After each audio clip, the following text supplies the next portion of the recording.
Welcome to the Odd.brs Power Sports Podcast. Today we have a special segment called The Cook-Off. It's a two-part series, and today we're posting part one.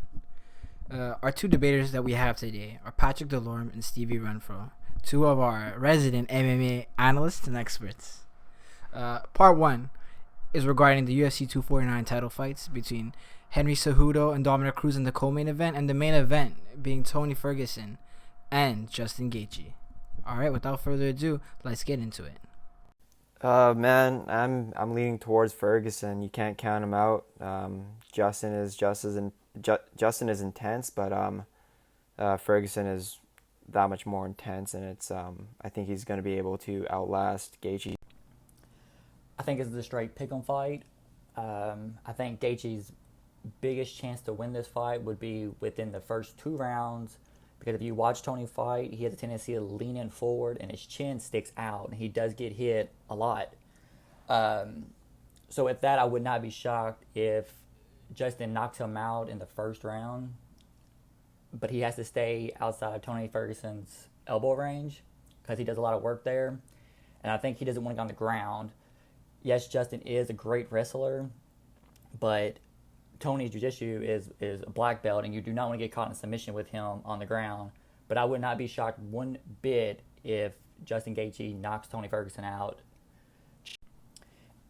And not only that, Justin has Trevor Whitman as his coach, and he is one of the best coaches in MMA. So I think them giving Gaethje an extra, 3 weeks to get prepared for this fight, gives him an extra 3 weeks to get a game plan for Ferguson. So I think this fight's a whole lot closer than what people think it's going to be. I can agree on the power of Justin, but in my opinion, I feel like he's looked a little bit better than he should, because he's been I feel like he knocked out a sloppy James Vick. He knocked out a Cowboy who came in rushing in. He also knocked out a Barboza that was that actually pivoted into his punch. So I have a hard time seeing that Justin is going to be able to dislodge Tony with his hands. But I think more so, if he's going to win, it's going to be through the leg kicks. I think he could out leg kick Tony any day of the week. I think for Tony's... Well, I wouldn't say he's been fighting scrubs. He lost to Eddie Alvarez and Dustin Poirier, but if you go back and look at those fights, he went in as a brawler, attacking, walking straight into punches. Since he's lost those 2 fights, he has not done that. He has really picked and choose what he's doing.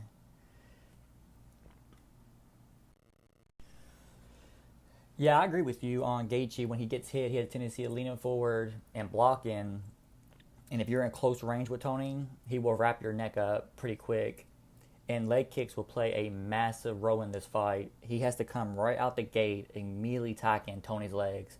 Because if you can take away Tony's movement and make him more predictable and make him pretty much a standing target, that makes the fight more favor for Justin than it does Tony, because I don't see Tony coming out there and knocking Justin out with just a right hand. I don't think he has the knockout power compared to... And to the point that Edson circled into Justin's power, Edson was backing up, backpedaling, and Justin kind of lunged in and barely caught him and knocked him out. You cannot deny power, and MMA is one of the most unpredictable sports. You don't know what's going to happen. All it takes is one screw up and get caught, and you... Yeah, in accordance to Justin's power, it's pretty well known that if you run into a punch, you're most likely going to get dropped or knocked out.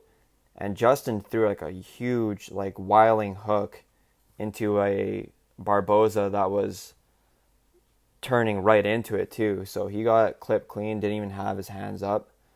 To me, that was a knockout served on a silver platter. I think Justin has been fighting pretty sound competition. He knocked out Barboza, who I thought was going to win. He knocked out a Cerrone. I thought that was kind of a toss-up fight as well. Like, I know Justin's a lot more patient now. You could see that in a lot of his fights.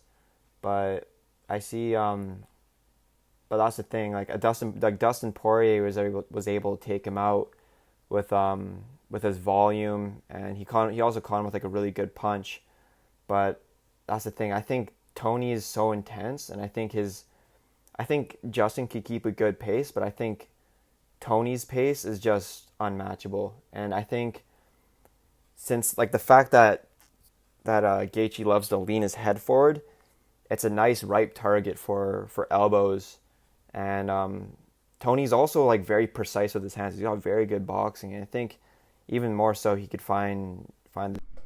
Okay, so even though Justin has become more patient, you still think that he's just a very good stylistic matchup for Tony, being that he's a slow, plodding guy more than he's really a mover and a dodger and whatnot?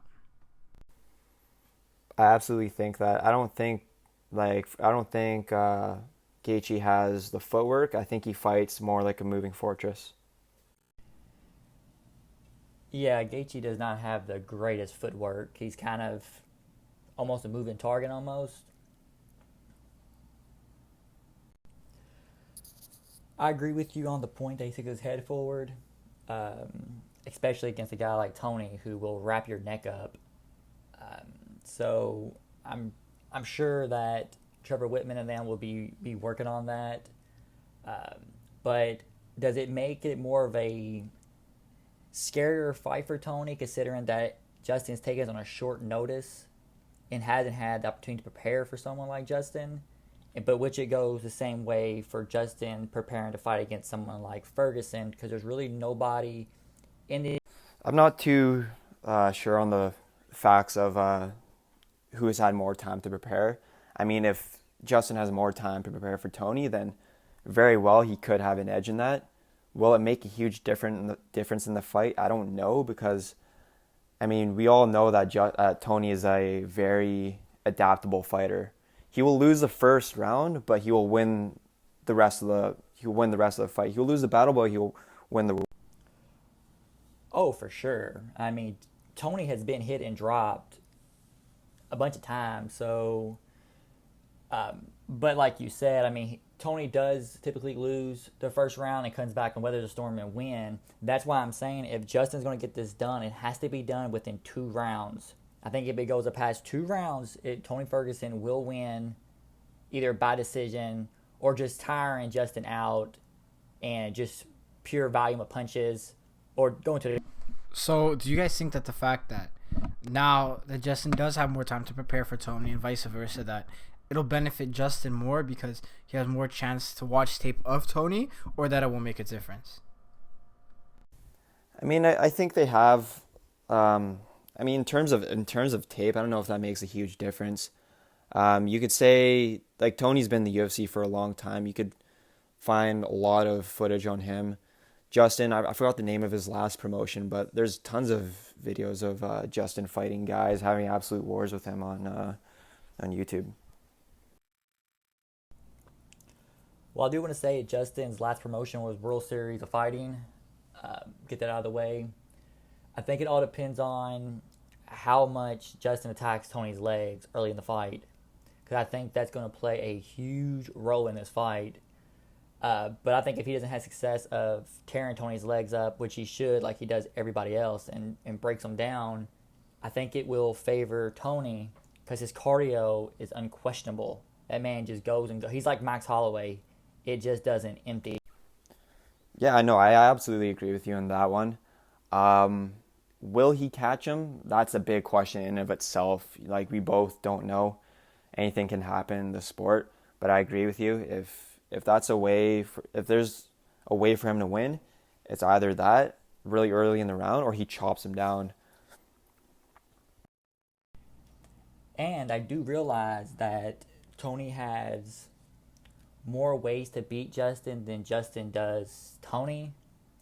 Because Justin's very predictable. He'll stand there, he'll bang with you, he's going to attack your legs nonstop. He has not used his wrestling since he's been in the UFC, even though he is a fantastic wrestler. But if you go back and look at Kevin Lee. Kevin Lee gave Tony some problems with his wrestling, took his back, obviously got submitted out, but that could play a role too. Maybe we'll see Justin maybe try a little wrestling. But either way it goes, it's going to be a fantastic fight. And I think there's no losers in this fight because whoever loses this fight will probably end up fighting Connor. No, I totally agree with him. This is going to be an absolute barn burner of a fight. People have actually kind of wanted this fight too. I could see why some people don't want it because they want to see Ferguson and Khabib. But yeah, it's going to be an absolute war. I can't wait to watch it. But I think him and I covered almost every avenue. Him and I agree and we disagree on some things. But I'm ready to move on. And the UFC is probably hoping that Justin wins this fight just because they don't have to book Tony and Khabib for, the sixth time, have a chance of it falling through. And I think Justin gives more of a problem to Khabib. I think it'd be a hard matchup for Khabib than it would be for Tony. Yeah, both of you made some very good points, and if you have anything more you'd like to add, go for it. If not, we can continue. Yeah, I agree with him. We disagree and agree on a lot, but I have to say, Patrick, it's nice talking to somebody who kind of knows what they're talking about than talking to your everyday person who don't have a clue on what things are going on. But yes, this is going to be a must-see fight. There's going to be blood all over the place. It's either a knockout or Justin's going to be busted to pieces and unrecognizable. Yeah, absolutely, man. It's totally a pleasure. It's different from talking to your normal, everyday, casual UFC fan where they think strength or knockout power equals an automatic win, right? So it's an absolute pleasure, man. Man, this is another toss-up fight for me. Like, I really want to lean towards Cruz, but like, man, you don't know what you're gonna get with Cruz. You don't know. It really depends what shape he's gonna come in, or like which Cruz you're gonna get. So I'm gonna have to say Cejudo. All right, the next fight we're going to be discussing is Henry Cejudo versus Dominic Cruz. And according to Vegas, Dominic Cruz is a 2-1 underdog, but I feel like it's a lot more of a toss-up fight than that. So, I don't know, you guys give me your takes on it. Yes, at first I was convinced that Dom was going to win this fight. So I went back and I watched the TJ fight and the Cody fight. And when he fought TJ, coming back after the layoff, he looked pretty good, which I think TJ didn't have to win that fight. But when he fought Cody, he almost looked slow. So it's like you said, it depends on what version of Dom we're going to get to see. He's coming back at another 3-year layoff, which he has said repeatedly he does not believe in ring rust. So I don't think he has the knockout power to knock out Henry, as Henry has the knockout power to knock out Cruz.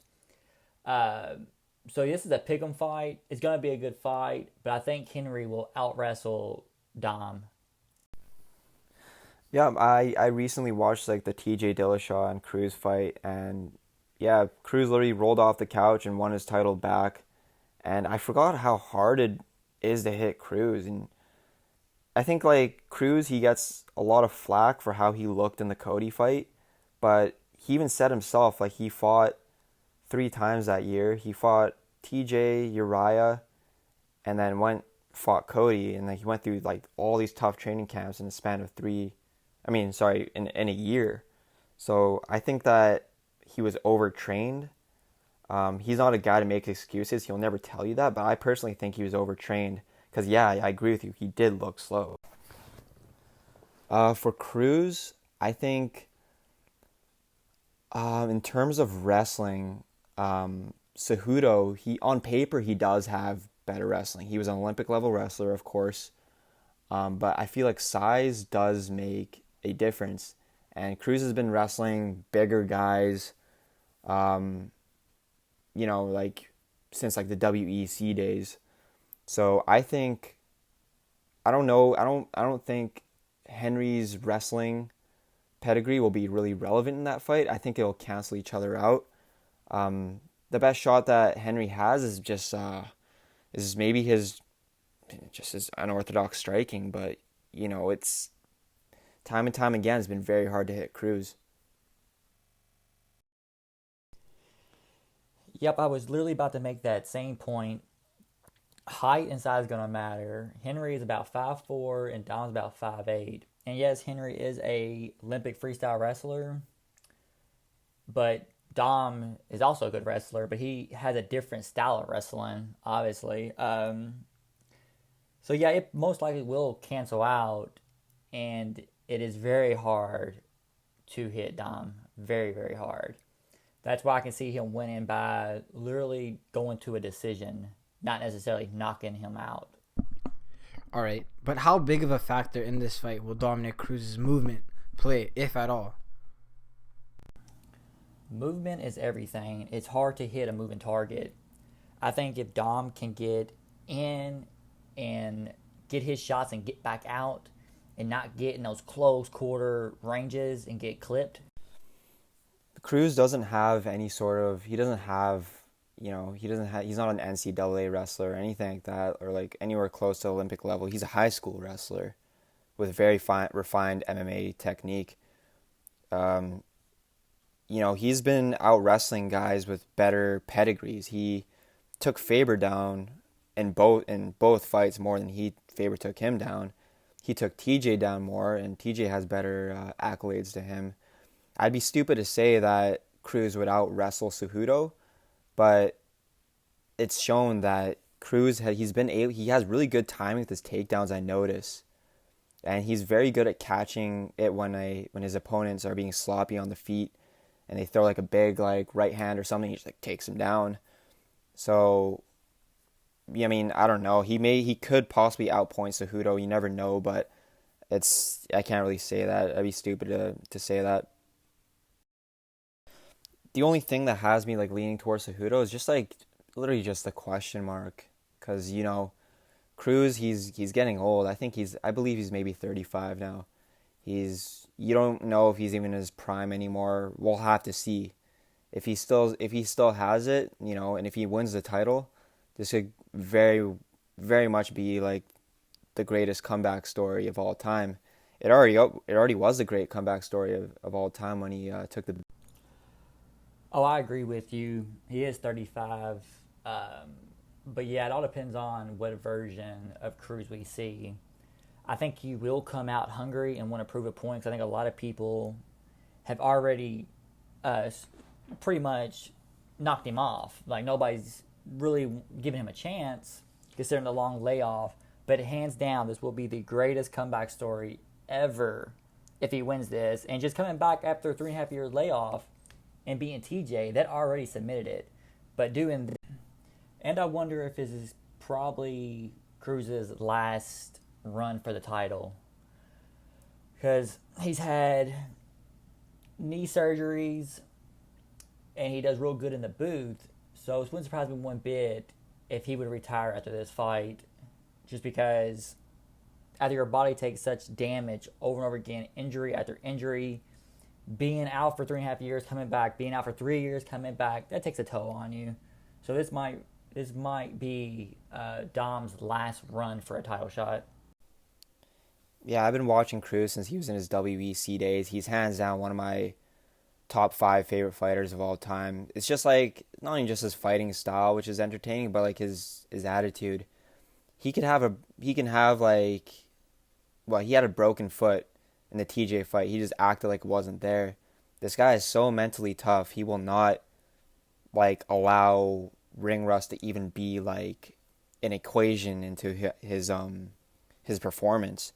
So I think very well this could be like, I think this should be a very good, he's getting kind of old. I think this should be a good send off to to the end of his career. He probably doesn't have more than 3 years left. If he became champion one last time, like, I am all for.